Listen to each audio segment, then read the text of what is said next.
What if the strength you're searching for has been inside you all along? Do we sometimes ignore our potential because we don't trust ourselves or the people trying to help us? In this episode, you'll learn how Aragon from 2006 shows us that discovering your inner potential starts with trust, courage, and the bonds that help you grow.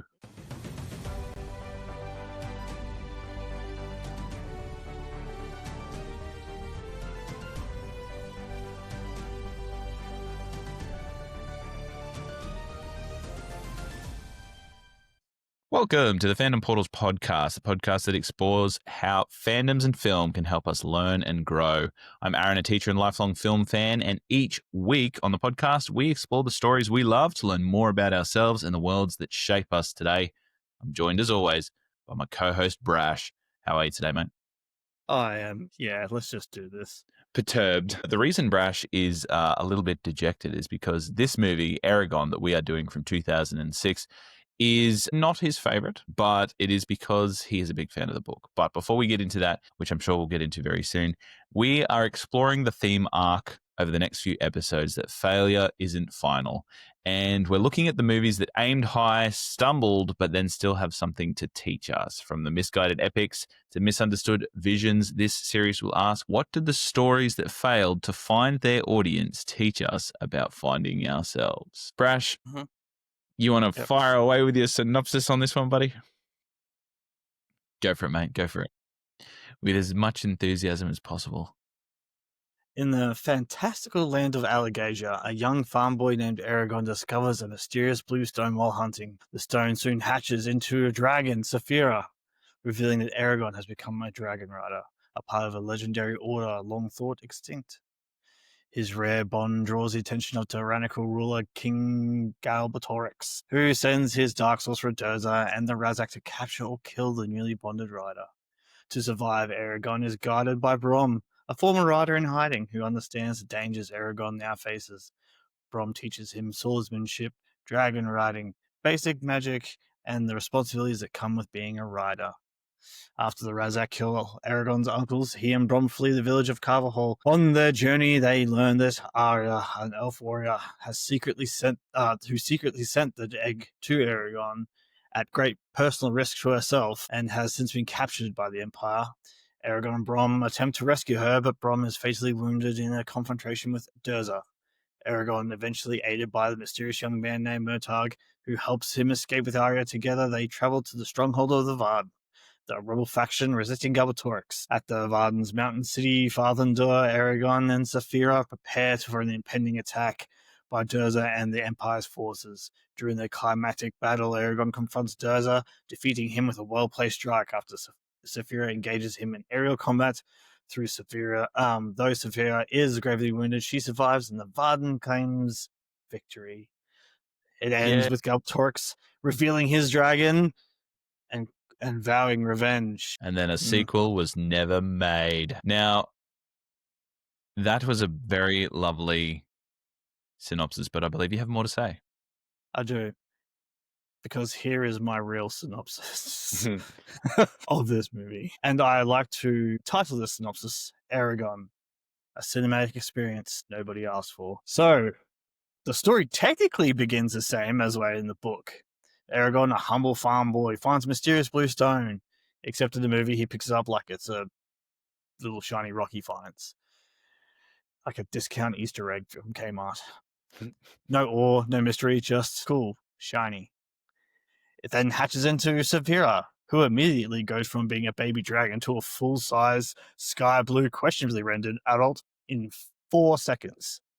Because I guess character development wasn't in the budget. Then we meet Brom. In the novel, a deep, tragic past, secret history, former rider, emotional depth.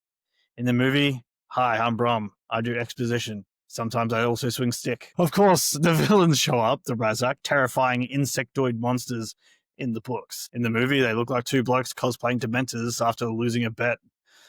Enter Durza, the Shade. In the book, an ancient evil sorcerer possessed by a spirit, terrifyingly powerful and dripping with menace. In the movie, he looks like he's just auditioning for a Slipknot side project and keeps yelling for no reason. Oh, man.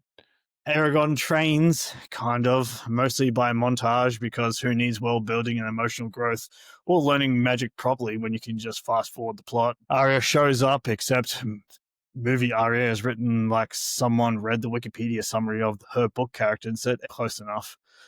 We then race to the final battle at Fathendur, which in the book is an epic struggle filled with strategy, heart, and massive stakes.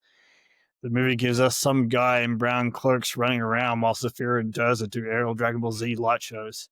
Aragon kills Durza with a move that looks like he tripped and accidentally stabbed him. Sephirah face plants and everyone cheers like this was the greatest victory in fantasy cinema and not the visual equivalent of a microwave lasagna. And then the movie ends clearly setting up sequels that the universe blessedly prevented. The Eragon movie is like someone skimmed the book on a bus ride, forgot half of it, rewrote the rest from memory, and filmed it using a coupon for 50% off CGI. It's it's not that it's bad, it's that it could have been amazing, and instead we got Diet Lord of the Rings with extra cheese. That was a really great synopsis, man. I love that. Thank you. And I think it Thank really reveals how much you have a distaste for this movie. And you know what? Our community kind of agreed with you because we have Kat McAlpine, who's one of our threads people. It basically said, the childhood disappointment taught me to fear book adaptations in future. So I think they mirror your disgust when we're talking about Aragon here. But I gave you the challenge last week. I was just like, you have to find a lesson. You have to find something good from the movie and maybe even like from the book as well that you could put into our episode, because that's what we're all about. That's our shtick here at the Fandom Portals podcast. We look at the lessons you can learn even from a horrible movie, as is our theme arc, that failure isn't final. So I think for me, the biggest thing that I discovered from this was that like discovering your inner potential isn't really a solitary act. Sometimes it's born from trust, mentorship, and a connection with others as well, especially if we're looking at Aragon's connection through Brom and Sephirah especially. So that's kind of the angle that I looked at this when I watched the movie here, Brash. What about you? What did you find, mate? Was there a diamond in this rough? I mean, short answer, no, but I like the one thing that probably book readers will hate that I actually really liked in this movie was what's her name? Rachel Wise. yeah, Rachel Wise. Rachel Weisz, yeah. Weisz. Her voicing Sephirah, I Mm-hmm. think was the best decision made in this movie. Yep. In the books, and that Sephirah is meant to have a really gravelly, like deep, rough, roary sort of voice, which I mean for a dragon probably would suit, but Sephirah never it's not like Sephirah is an actual talking dragon who talks. Everything is like whenever she talks it's through telepathy. Mm-hmm. So the fact that even her her voice is like a gravelly, rumbly dragon, I was like, you know what? I don't mind her having like this because like Rachel, Liza's voice is like very, it's like regal and like almost Yeah, like matronly too. It's yeah, almost caring and and nurturing is how it's but sort of also played off as well. which it does also contradict a bit of her Sephira's actual nature, but when she like gets up Aragon and like that, it's a real like you've done something naughty and your mum like tells you off and you're like, oh shit. Yeah. And Yeah. you So like she still has that sort of presence. When needed.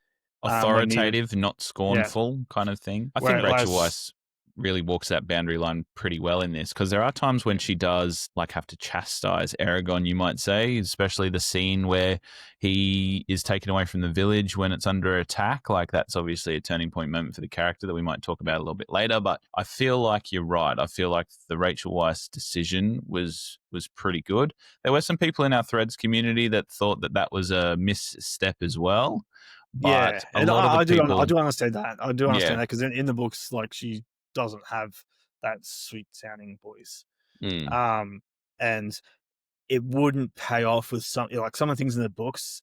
That kind of voice probably wouldn't pay off with her nature and what she's actually like in the books. yeah, Because she is still, even though like she has the wisdom of centuries.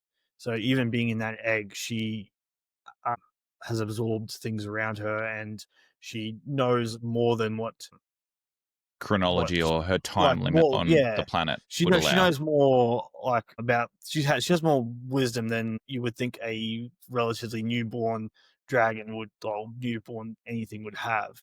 Yeah. But she's still a child.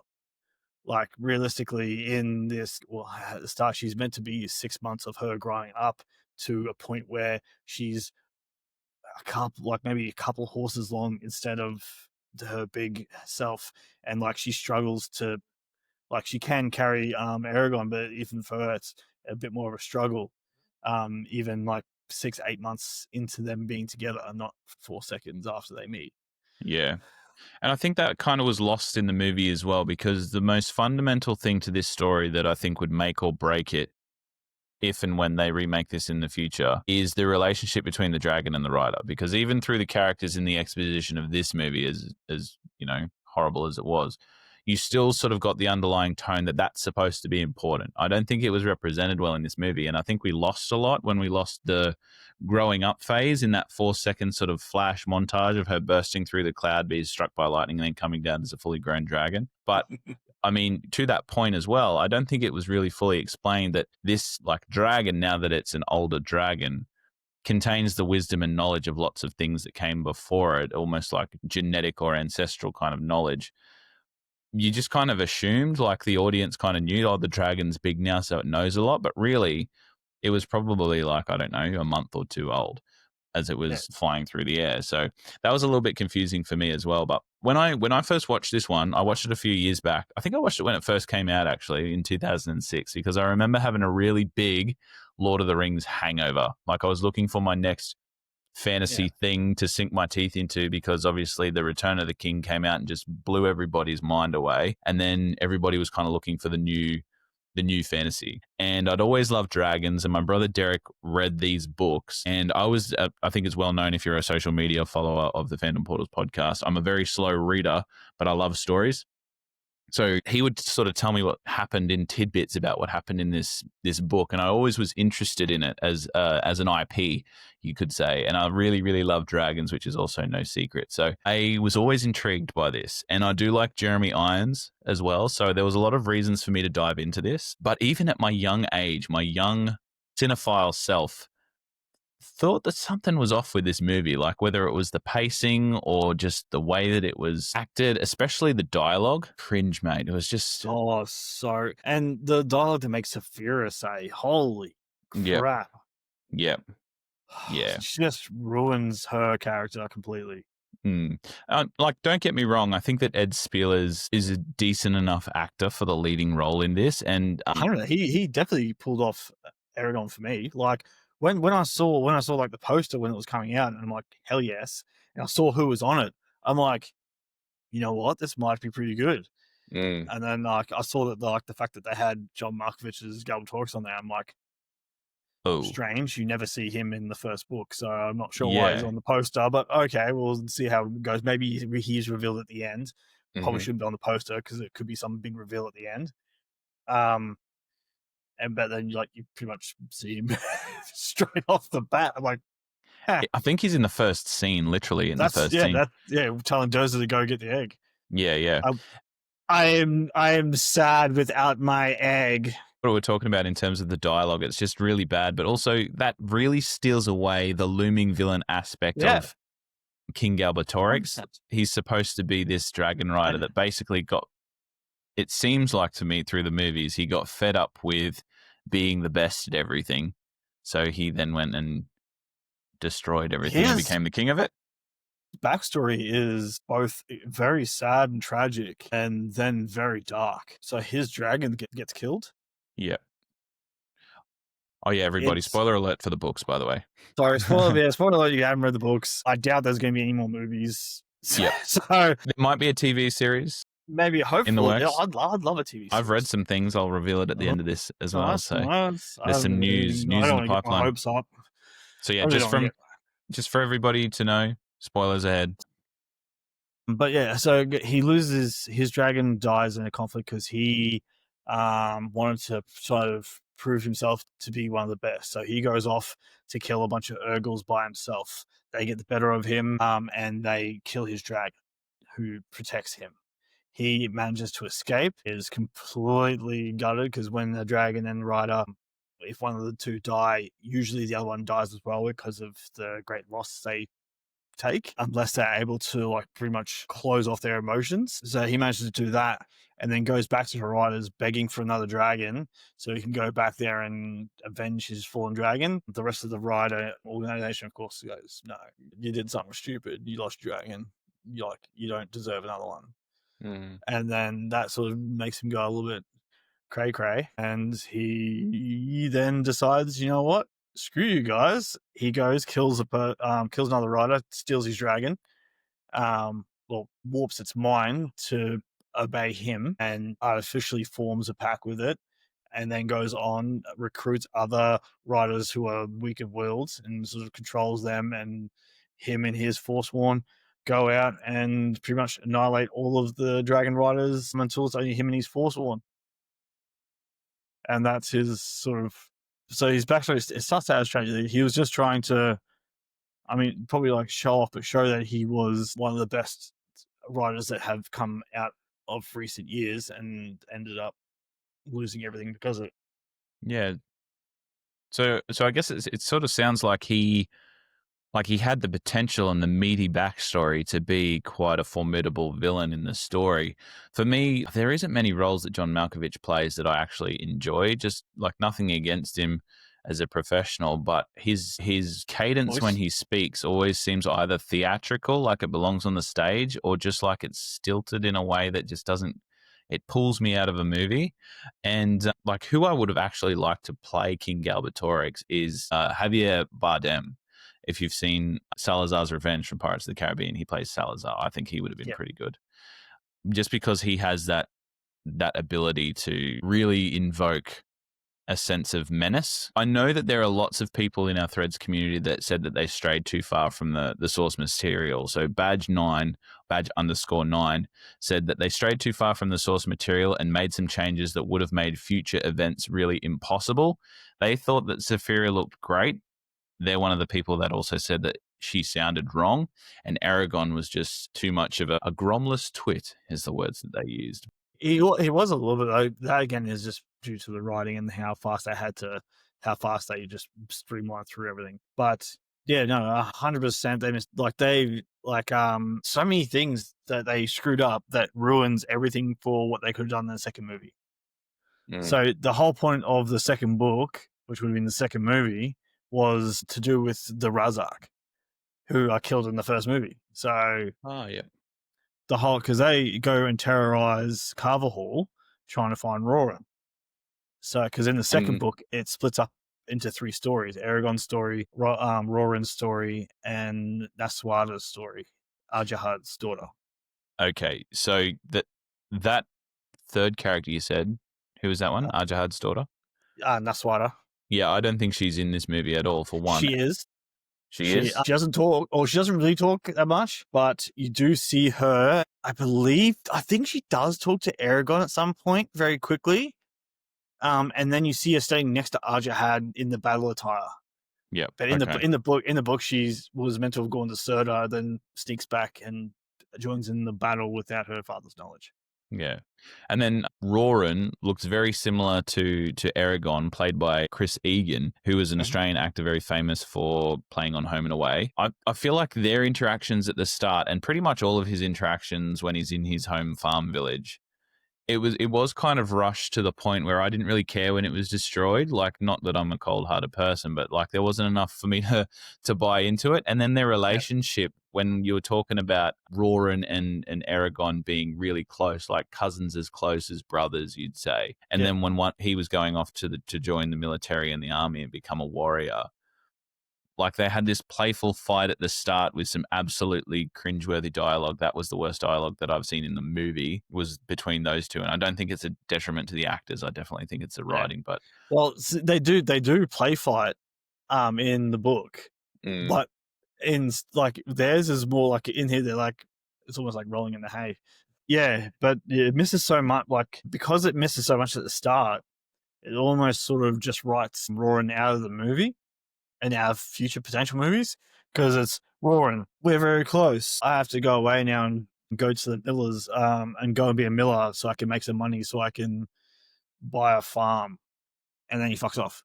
Yeah. And then, but you miss the fact that he's doing it because he needs to make quick money. So when he gets back, he can buy and set up a farm so he can ask the love of his life, Katrina, to marry him, who's the butcher's daughter. Because at the moment he doesn't have anything to his name.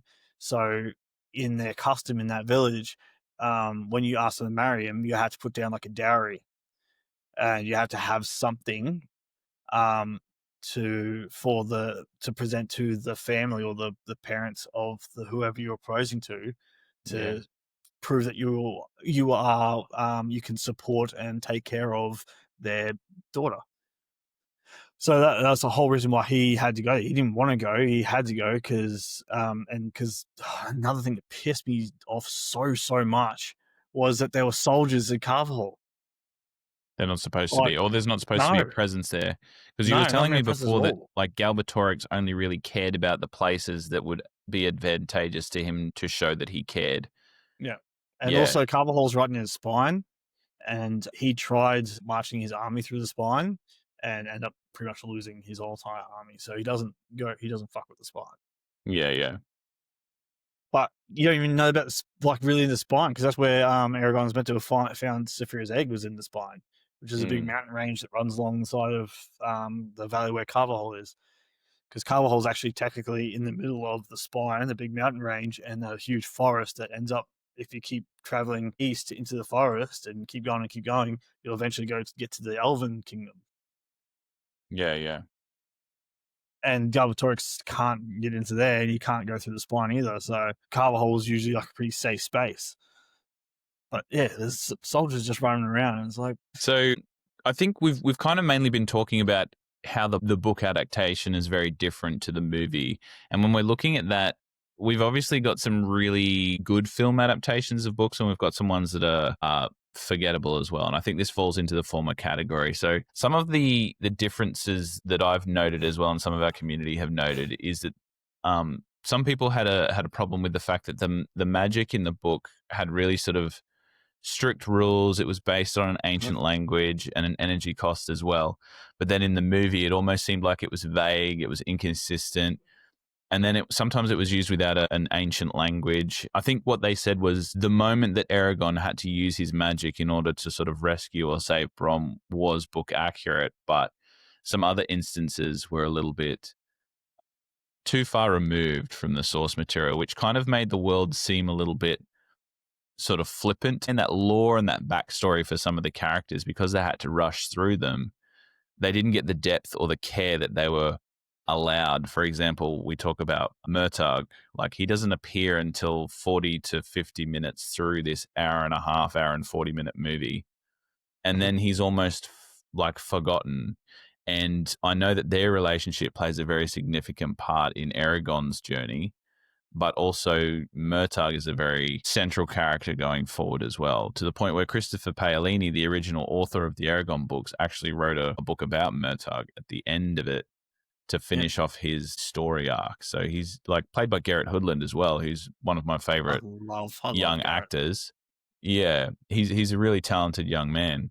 But in this one, it was like they didn't give him enough screen time, not enough effort, not enough time for his character. Yeah. And that sort of thing, like, it just seemed like not enough effort. Everything just seemed like not enough effort. When, like, as you said, with the magic, I think one of the ones they're probably talking about is when he's riding Sephirah and gets into, like, has her vision. Yes.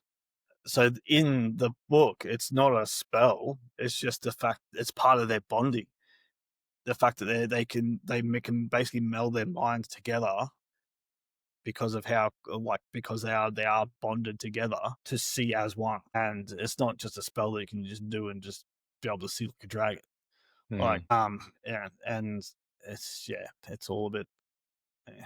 It's kind of like a generic fantasy, just overall, isn't it? Like nothing's been given enough depth to really shine, and nothing is really done in a very memorable way for you to say this is not just a movie that's full of fantasy tropes, for example. So Yeah. there's just, it's a movie that's really full of just bland fantasy tropes and almost like very bland dialogue. But I also noted that this was the director's, Stefan Fangmier's, it was his first directorial project. He's usually on the visual effects team, and he's done things like Wanted, he's done Signs, he's done Masters of the Air, which came from Apple, which is a beautifully shot piece.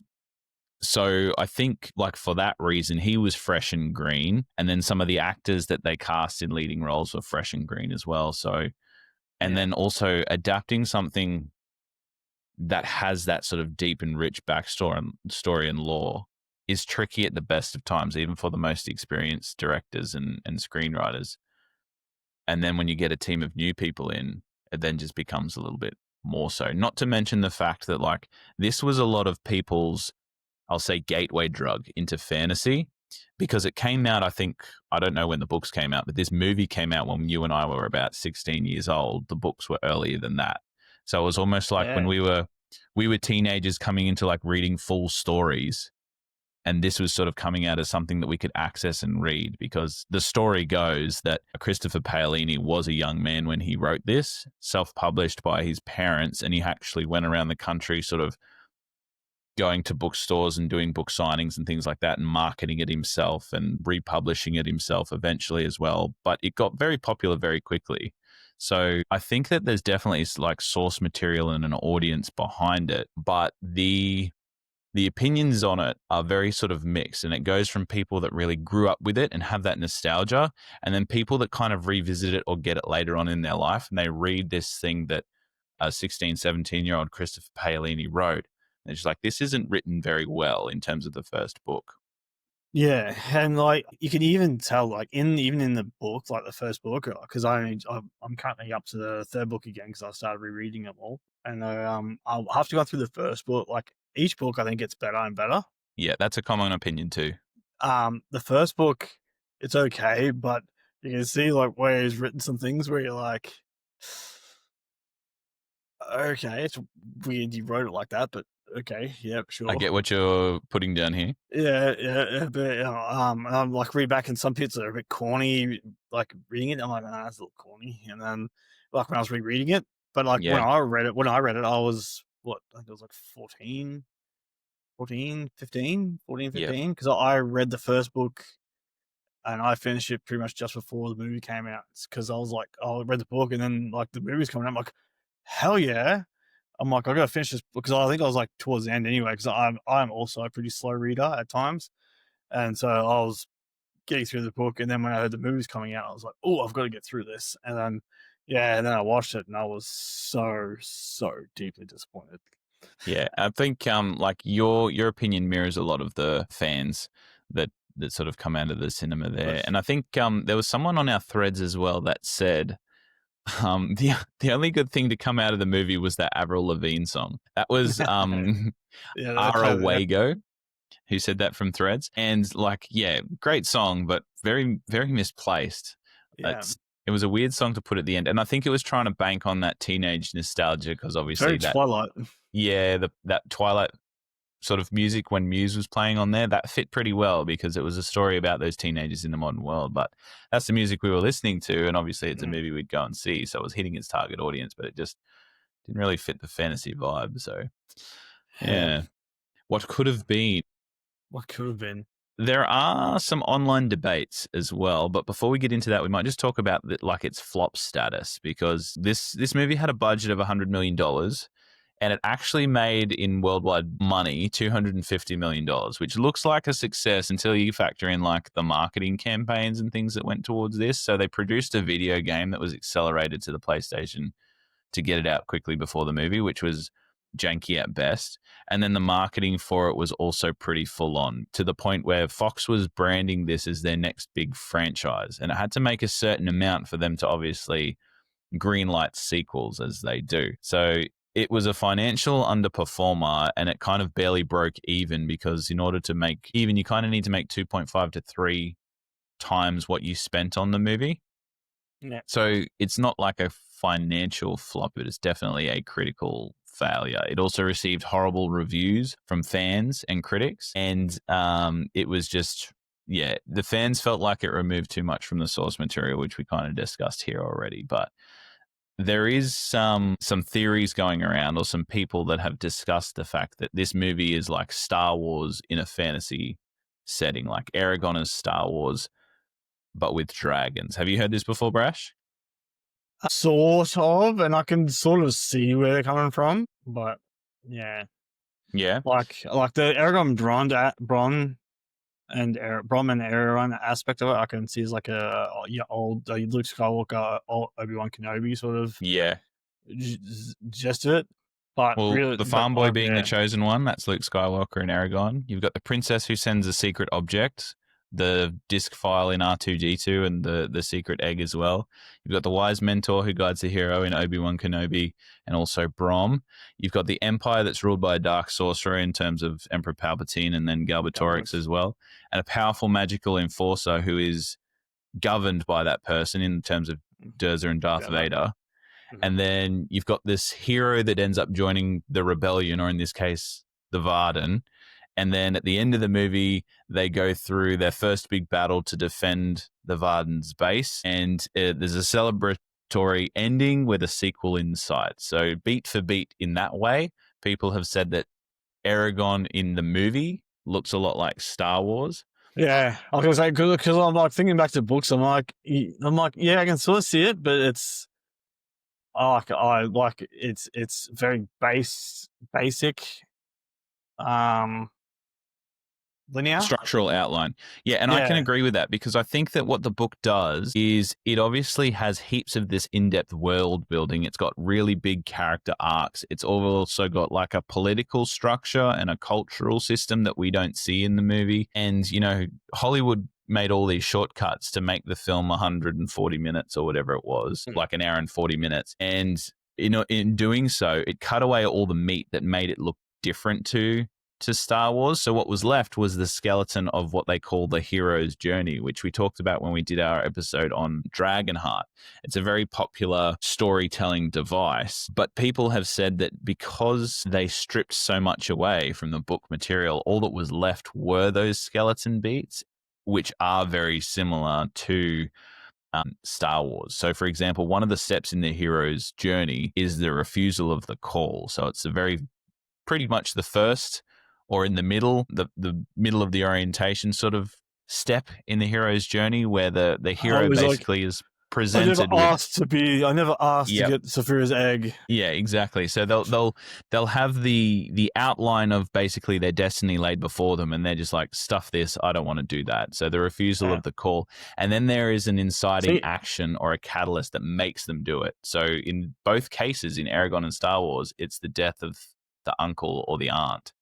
So Luke yeah, loses his uncle and aunt, and Aragon loses his uncle and his village. So, and they're both burnt in a fire, coincidentally. yeah.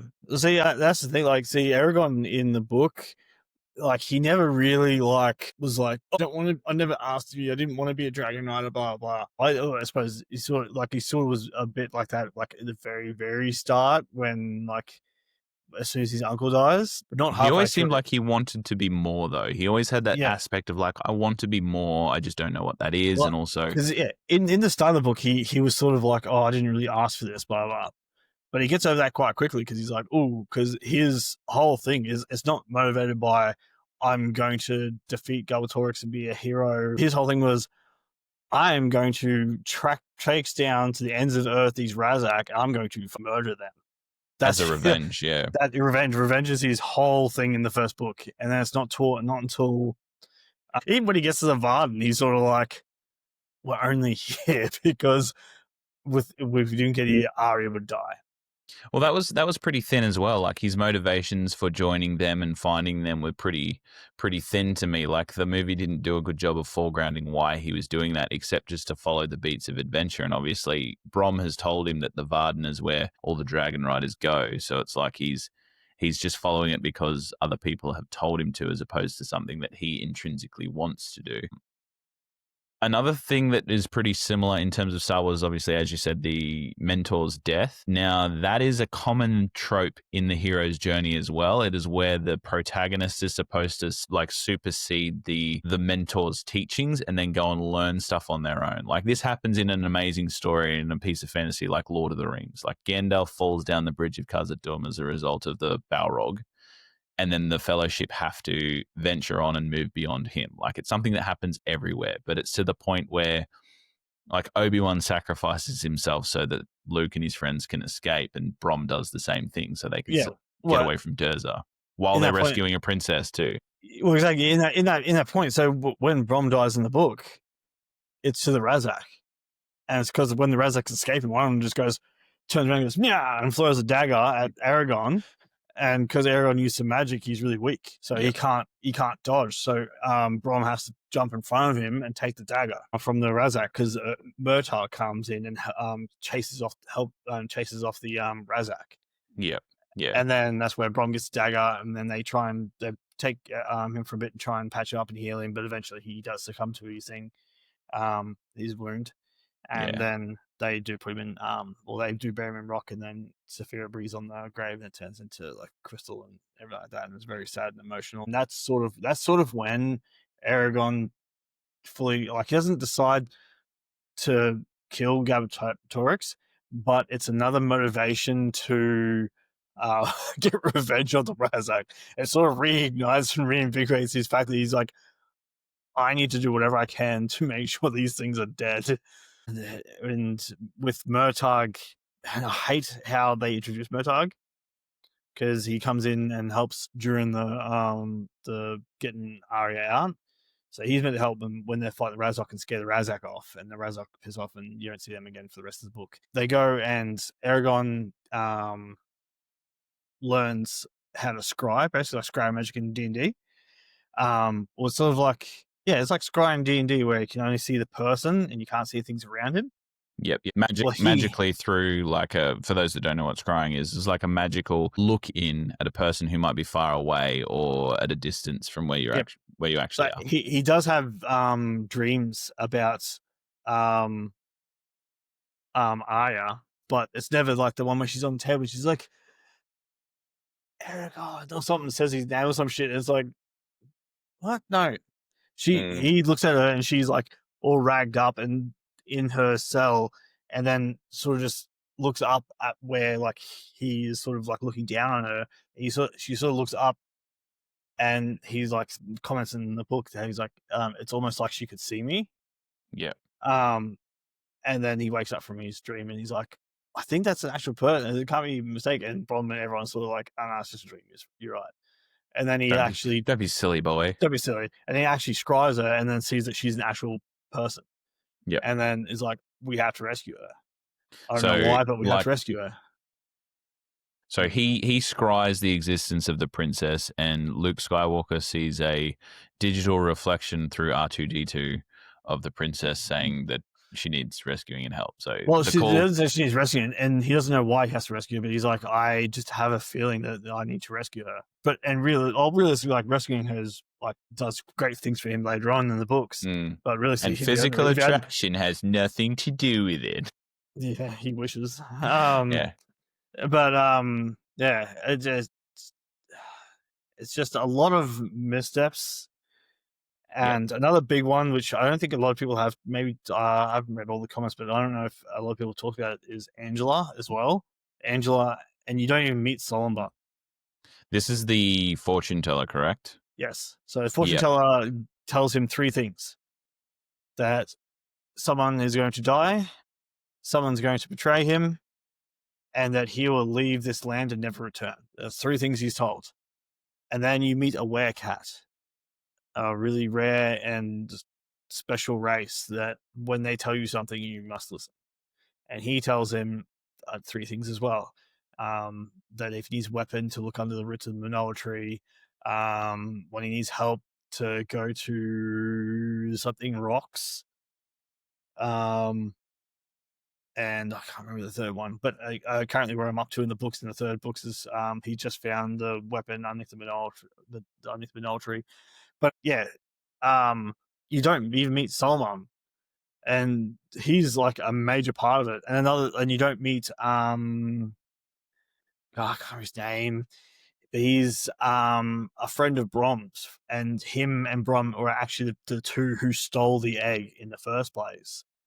And he's a merchant in one of the cities that ferries supplies and that to the Varden, like secretly, but someone has sort of ratted on them, and he's now losing his shipments, and slowly he's being bled dry. Yeah. And that he helps them find the text to help find where the Razak live, but they never really end up making it to where the Razak live because Razak attack them. Yeah. So when we've been looking at this as well, we've kind of been talking about book to screen adaptations, and maybe you can talk to the book aspect of this, because when I was watching and looking for a most valuable takeaway, I kind of looked at Eragon's character and how he had some inner potential in him that he kind of didn't realize. And he made these relationships with people that helped him to bring out what he already kind of had inside him, that he kind of knew was there but didn't really act on or disbelieved it. And those aspects of him came out due to trust, mentorship, and obviously connection through others. So as we're kind of looking at that and looking at that inner potential of Aragon, we start off with him being the undervalued farm boy, which is a very common fantasy trope.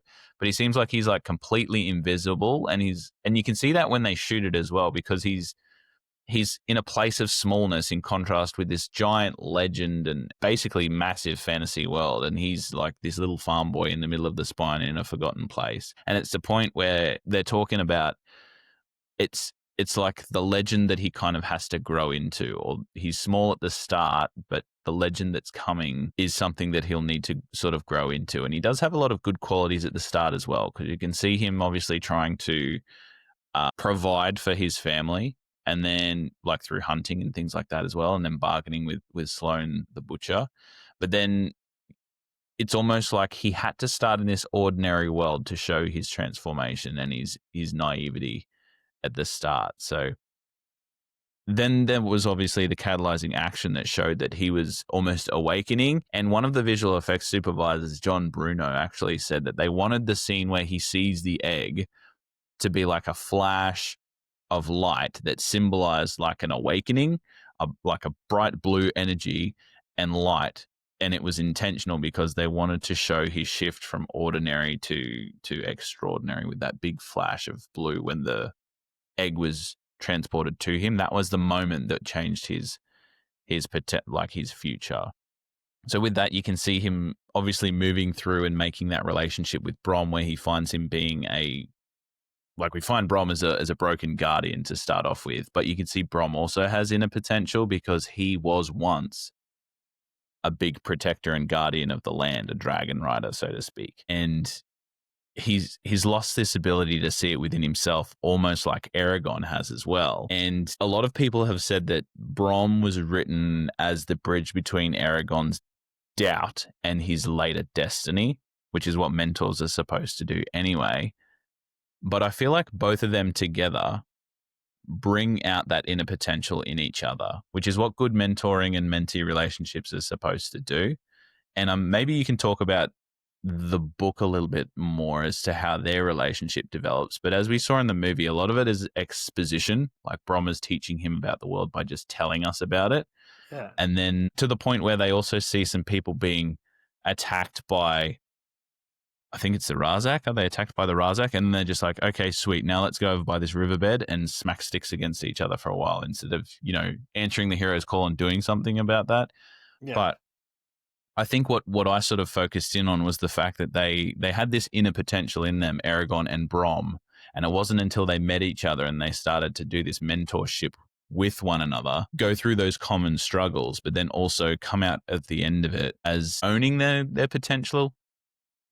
So it's like a boy stepping into the skin of a man, and then the broken man stepping into having the confidence to be that unbreakable guardian that he once was again.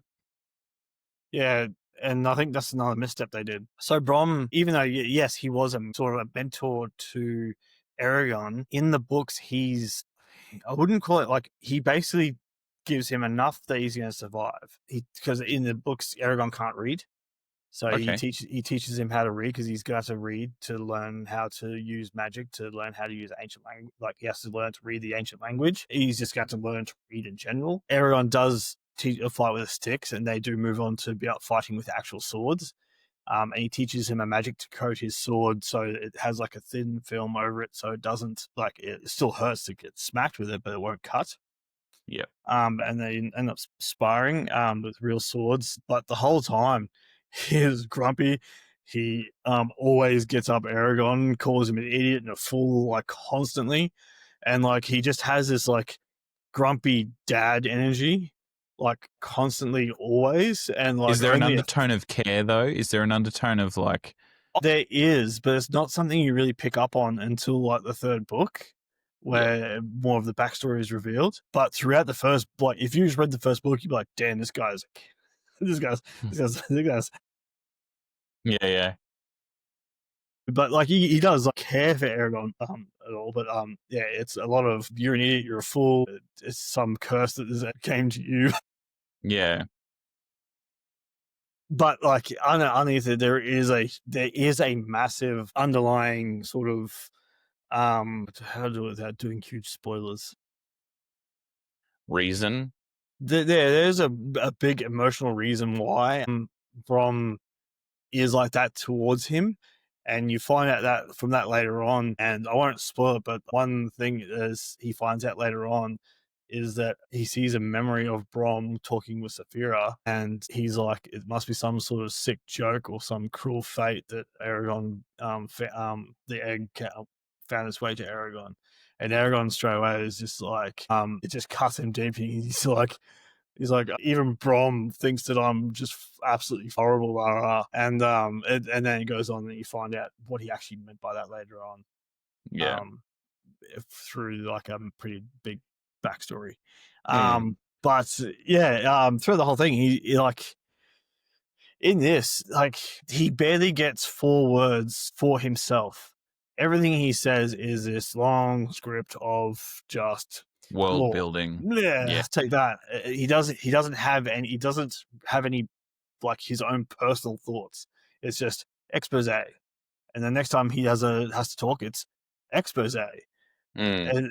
And there's no real bonding, like real bonding between them. It's just expose, fight with stick, expose, fight with stick. Yeah. And yeah, and I think that's something that they really missed out on, because the whole grumpy dad, foolish child sort of dynamic between them, like in the books, is absolutely hilarious.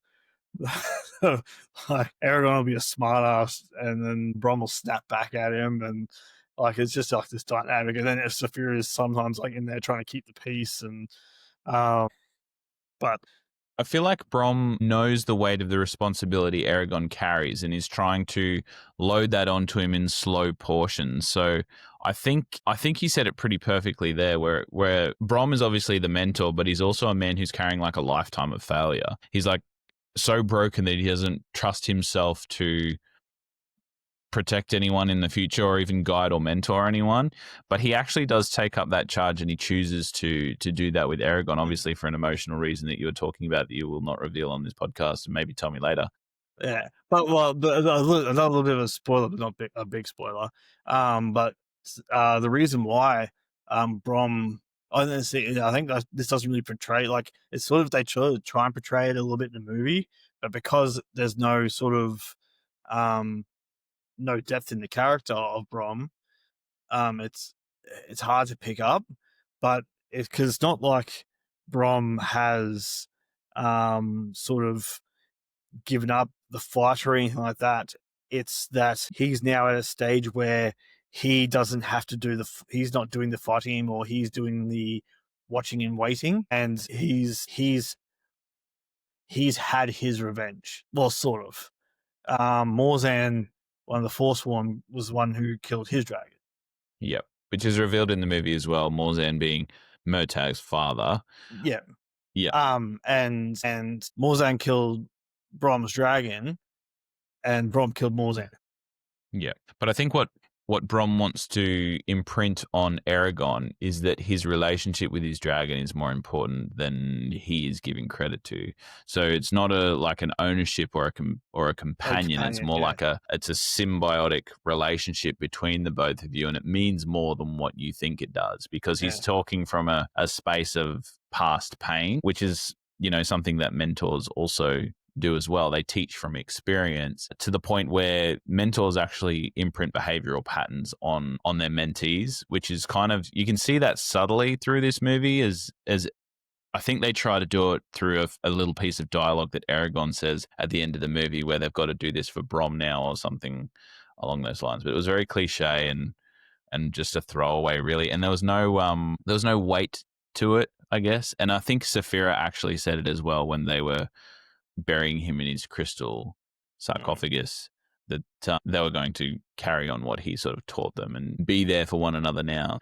Yeah, yeah, and But which realistically though, he taught him to read, and he taught him some like words in the ancient language. He taught him like Aragon sort of already knew how to fight because in the movie he is really portrayed as like level one, yeah, but he's a noob. realistically he actually like yeah he's not very good with the sword, but he's not terrible, and because he used to stick fighting, but him and his cousin used to have all the time like fights. So his fighting style, like as it didn't really it showed it a little bit, but not too much. But his fighting style was just really scrappy, Yeah, and it's just Brom actually showing him how like techniques and ways to sort of turn that scrappy fighting into like proper fighting. yeah. I think you're And he right. was It did also sort of show that during the river fight scene because Brom was very technical with the way that he was yeah, sort of sparring. And then when Aragon would come towards him, he'd sort of like bat him off to the side and push him over. So showing that Aragon really had that sort of brute strength that needed to be harnessed. And Brom had all the technique and talent. So that was the dance they were doing there. But again, yeah, it was very sort of yeah. into that point too. But then also Aragon's an extremely skilled hunter. He's excellent with a bow. Like his cousin is good with a bow because in book two, Rowan has to use a bow and he like hits his mark from like ages away, and they're like, "Wow, you're really good with your bow." And he's like, "Compared to Aragon, I'm trash."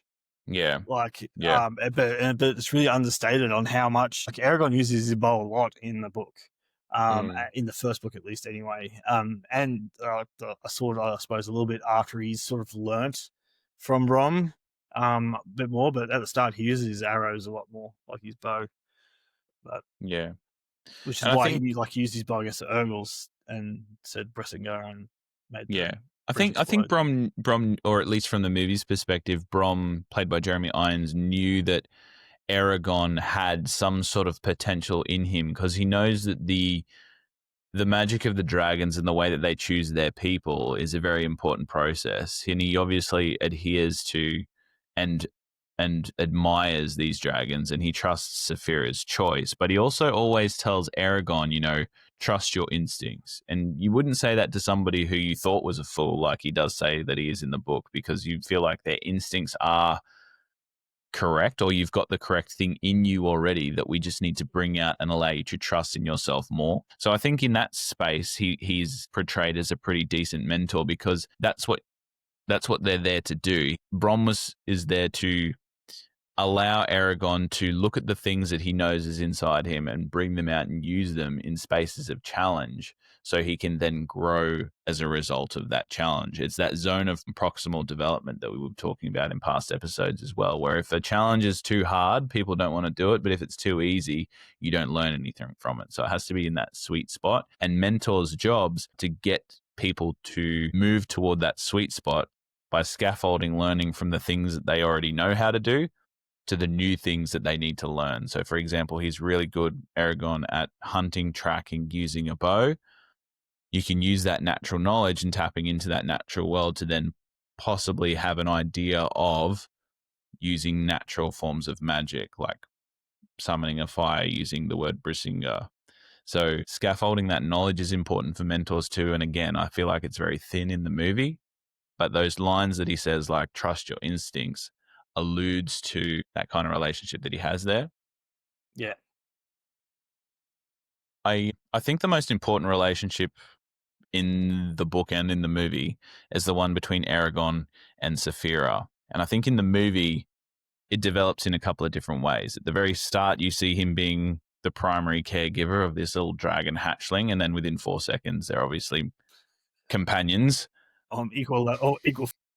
Yep, equal footing. But I think the key is that they develop this supportive kind of relationship, and that support and trust increases as they move along in their journey, because emotional vulnerability is the key to becoming a genuinely connected pair. So having that emotional vulnerability is a requirement, but these two feel everything that each other is feeling. So if Aragon feels fear, then Sephirah obviously is tracking that, and vice versa. So there is no space for them to hold any kind of secrets there. But there is a moment in the movie that we see where Sephirah kind of takes charge almost, which is and takes him away from the village to keep him safe. And that's a choice that she obviously made. And they're sharing that efficacy within the group space. But she obviously says, I needed to do that to keep you safe. And it does fracture them a little bit, but then Aragon eventually understands. So I feel like the movie shows them having a pretty secure bond that's resilient.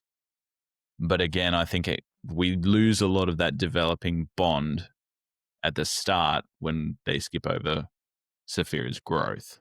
Yeah, because they make her out pretty much to be it's like a blue helicopter with emotions, blue helicopter with opinions and emotions, and that's it. Whereas like in the book, she's a lot more in depth, and even though like for the first 6 months when she's growing, like yeah, he is feeding her, but even their telepathy is sort of growing then as well. So Yeah. he actually ends up going to Brom and saying, "Hey, because in the books, instead of Brom telling the story about dragon riders and getting harassed by the guards who are not meant to be there, he's meant to be like the old storyteller of the village. And every night he's in the pub, whatever, with all the kids sitting in front of him, and he's telling stories from back in the old days with the dragon riders and just back hundreds of years ago. And Aragon, knowing he tells these stories about dragons, goes back and goes to Brom and like asks questions about dragons and stuff, which actually is what gets Brom curious about why he's asking so many questions about dragons. Yeah. And he's like, "Oh, were there any names for dragons?" And like, Brom gives him a list of names of dragons, and then ends up giving him Sephirah's one at the end. And he goes back to Sephirah when he's taken because he had to move Sephirah out into the sort of the forest just near the spine. And he goes to it and he lists off a bunch of names, and he can feel because she can't talk to him yet, but she can feel if she liked or doesn't like a name, and he runs through all the names and she hates all the names, and then gets to Sephirah. He's like, "Oh, what was that last one Brom said?" Because he noted when Brom said it, he had like had a bit of sorrow to it when he said it, and he's like, "Oh, that's right, Sephirah." And he says Sephirah, and then she really likes it. Because then it turns out that his dragon was named Sephirah, and she was Yeah. also, and then Sephirah, and his dragon was also a female and also a blue dragon. Well, that Um, does explain why when Jeremy Irons, Brom's character, first sees Sephirah, he's completely enamored by what she looks like, very respectful and very sort of wanting to make that connection. And then Sephirah's got that little bit of sass about her that's just like he better watch his words, or maybe he knows what he's talking about when she starts to get compliments from him. But with Sephirah, I which I kind think of felt that's the like, closest thing to Sephirah in the movie. I think yeah, the closest thing to her personality. Like she is very prideful, and like she's like all dragons. Like in the books, all dragons are very like single minded. mm, So if they say they're gonna do something, they'll do it. Like yeah, they don't change their mind.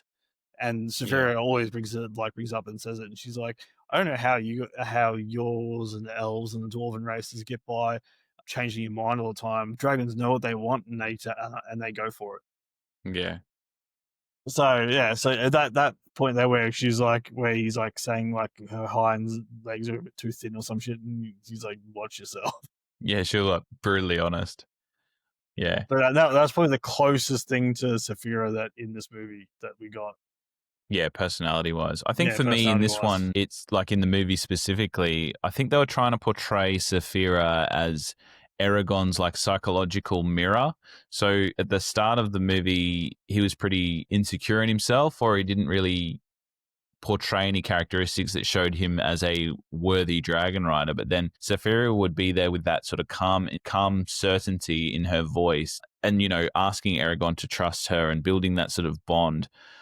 You can eventually see that Aragon sort of comes out of his shell and walks into this leadership space with Sephirah by his side. So at the start, like when they take their first flight, the scene where they fly for the first time, he is clinging to Sephirah's neck for dear life, like a squirrel on a tree in a storm. He's just holding on for dear life. There is no synergy. There is no partnership there at all. But It's then like, towards the end, you can see that he's sort of upright and in fighting spaces. The aerial combat with Dursa is them in a little bit more synergy, you could say. So I guess I she also want brings to out that say warrior in him.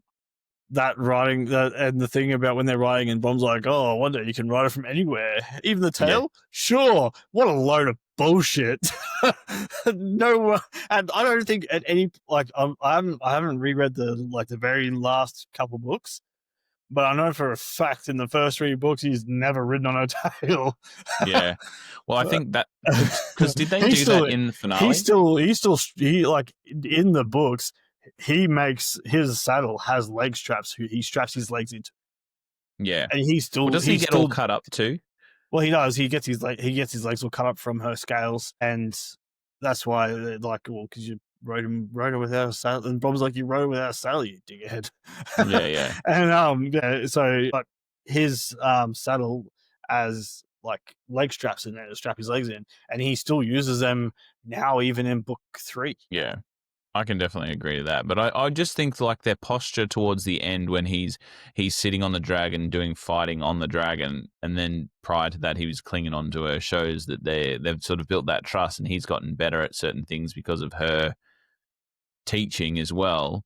And that sort of mirrors having a more capable partner or mentor or teacher, because it temporarily supports the learner until they can get that independence themselves. So that's what she was kind of doing. But I feel like she kind of does that as well with his emotional journey, because she is his shoulder to cry on quite a few scenes in the movie, especially when it comes to like Brom. She's like the almost emotional support dragon, to Yeah, the point where like her growth comes from like she elevates Aragon. And from the episode we did last week on John Carter, we learned that like leaders often empower others, and that I feel like that's what Sephirah does with Aragon here, and also Brom to a point. both literally and figuratively. Yeah. Yeah, as much as this relationship is symbiotic, I think that Sephirah does a lot more for Aragon than he sort of does for her, besides the 100%. fact. Yeah, and maybe that Well, was so going at some to point, flip or develop later. Aragon and Murtagh almost kill each other. Oh, yeah. So you don't see this in the movie, but they have a fight. So they find so Eragon finds out that Morzan is Murtagh's father, which sort of puts them a bit on edge. But Murtagh's, like it says, like he tells him his backstory about how his father was treated bad. The only thing his dad gave him was a scar on the back, which is true. Like true in the book, Morzan came up the back and gave him a big Yeah. scar, and he's like, just because he's my father doesn't make me the same as him. Yeah. And so they sort of like, Which is a good so lesson. there's one thing that Aragon annoyed me especially in the first book, and he still does it every now and then. He has this like almost like a god complex where he's like he finds out something about someone else, and straight away it's like, oh my god, you're such a horrible, terrible person. I can never forgive you. You suck so much. And then he'll do something even worse, and he's like, oh, I did it for good reasons. It's like, Yeah. It's like a strong sense of justice and a failure to see others' reasons for their own sense of he justice. does sort of grow out of that, which is nice. Yeah, they start fighting on it. Sephirah actually grabs both Murtagh and Aragon and pins them both to the ground with her talons, like crushing them to a Yeah. point when she's like, I am not going to lift. I'm not going to let go, and I'm not going to let you go, and I will crush both of you, unless you be nice. And it also shows, I wish they did it in the movie, because they didn't really do it in the movie, but it shows that Sephirah is still her own entity. Mm. Like she does her own thing. She does what she wants. She doesn't have to do everything Aragon says.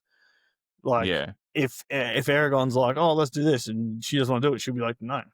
I feel like I needed more of that in the movie, honestly, Yeah. because I feel like the dragon in this movie, Aragon, was pretty like Just I don't want to say yes, bland, but it was very fantasy tropey. Like the boy owns the dragon does like what the boy protects the says. boy, that kind of thing. Yeah. Whereas if you think of dragons in other spaces, the dragons are the ones with the power, and the humans are just along for the ride. So I think that would have been something I would have liked to see a little bit more, but in terms of the way that these characters develop, I think that what we can learn from them is that obviously sometimes it takes a trusted friend or a trusted mentor to help you reach the potential that you know is inside you all along.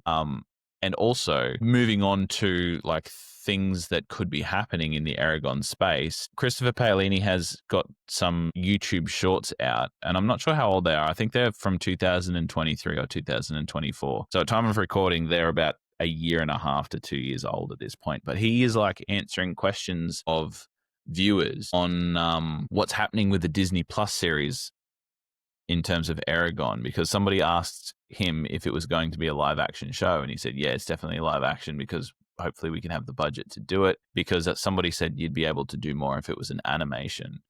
And he was like, no, it's going to be a live action show. So that gives hope to me to see that Disney Plus is at least in some form of production with an Aragon TV series, which mirrors everything that we always say about book adaptations to movies, Brash. We always Better on the say shows. Better it should have been a shows. show. Yeah. And I think especially with something like this, where the lore is so vast, you could dive into it any which way, and all the characters need some development in terms of their arc. I think that the Yeah. TV show is the best fit for it. So hopefully something comes out of Disney Plus. And doing like and having like 10-hour episodes, like 10-hour long episodes, you should be able to fit everything in. Yeah. Yeah, but I think from what I saw, the show it's in early development. I know that Christopher Paolini is attached, co-write, Which should and be he's good. like, yeah, he's the executive producer as well. So he will have some creative decision making pull. Yeah. Because I'm not sure how he feels about I this think movie, but I don't think it's good. no, I think he hates it. Then, but Yeah, I think that's the case. If you're ever going to do a book adaptation, you should always have the original writer come in, author. Yeah, and he on like hand. doesn't have to be like a big like producer role or anything like that, but should be there to basically give the yeah or nay, because you're essentially taking their work and then making it into the movie or a TV show, and you're either going to ruin it and ruin what like they're because people are going to see that movie and say, oh, it was a book, and they're like, oh, if it's anything like the movie, it's going to be shit. Yeah, And that's I why honestly people think like there's enough of a fan base. that's why people are like, no, the books are good, don't trust the movie. Yeah.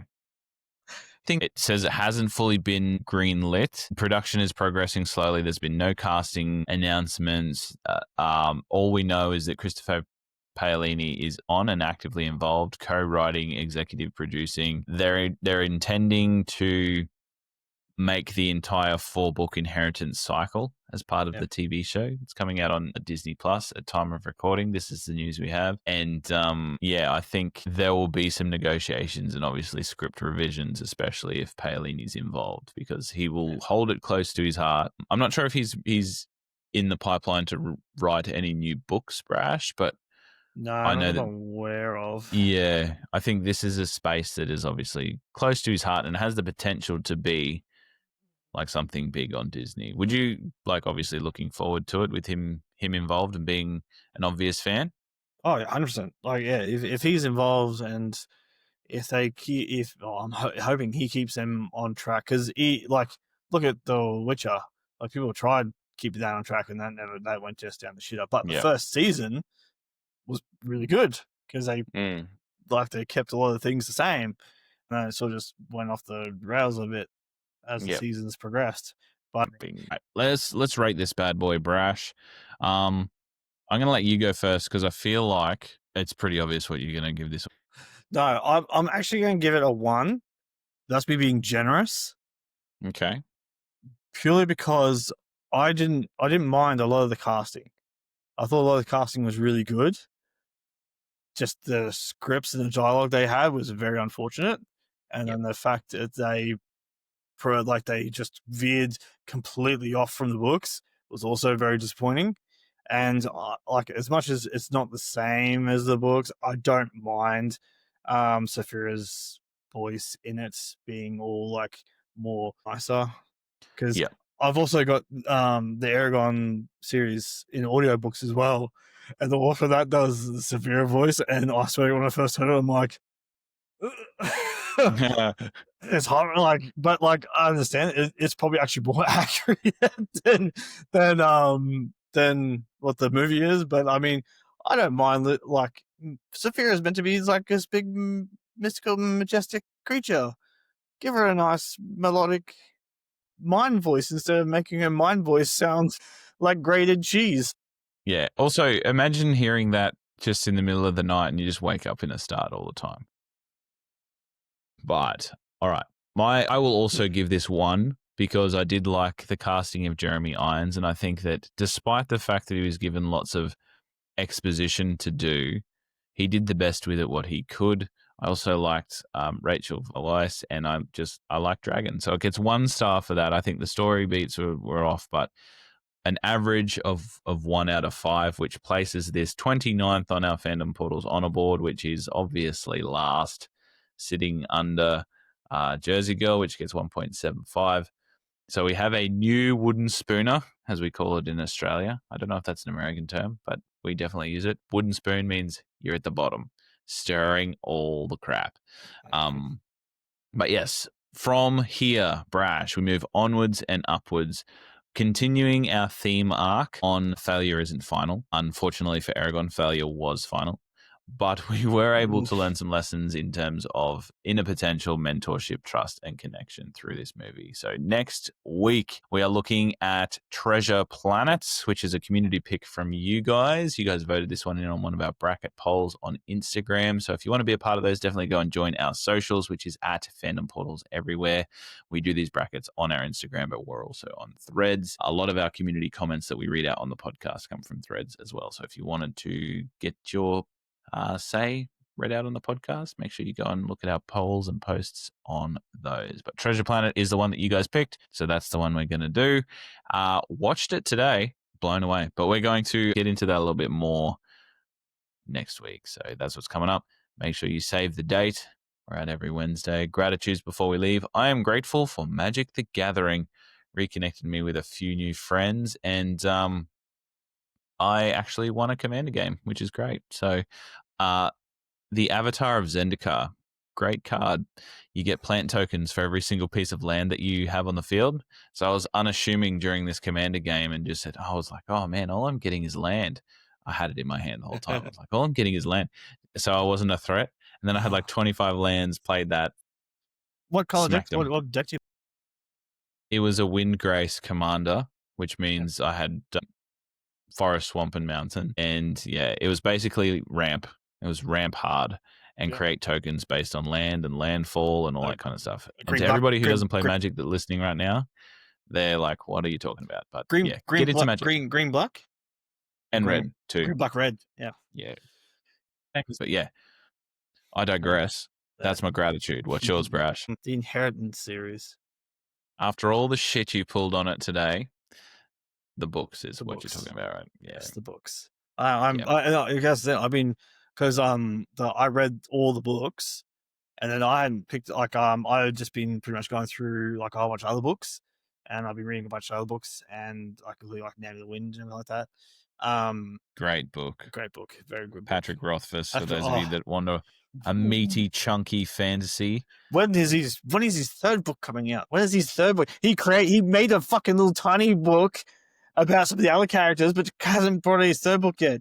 Patrick Rothfuss needs to write his 3rd book. But this is me, Aaron, signing off from the Fandom Portals podcast for this episode. Make sure you tune in with us next week. We are definitely going to be looking at Treasure Planet. Share our stuff on social media, if you will, and tell a friend about our podcast if they love movies and love talking about them in different ways with friends. That's what our podcast is all about. So definitely go and do that. Signing out.